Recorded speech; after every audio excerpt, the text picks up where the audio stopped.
Máme tu takúto vec.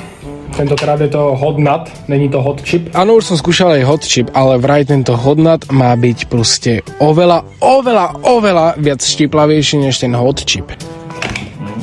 Co máš na cesinu. Ideme to rozdýchať.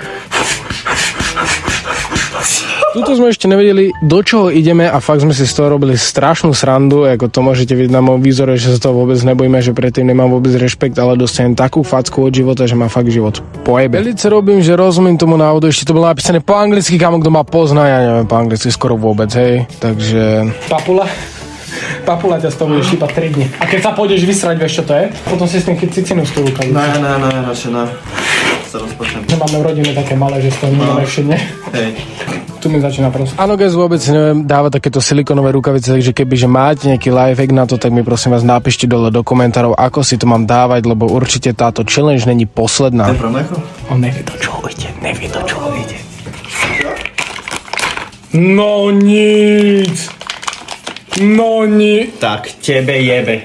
Toto bude to najšiplavejšie podľa mňa. Začneme odtiaľ, to dobre? Ber najslabšiu. Lepšie, ja sa rozpačnem už len z tohto. Čin. Na zdravíčku. Toto je dosť pohode. To by som si aj kúpil.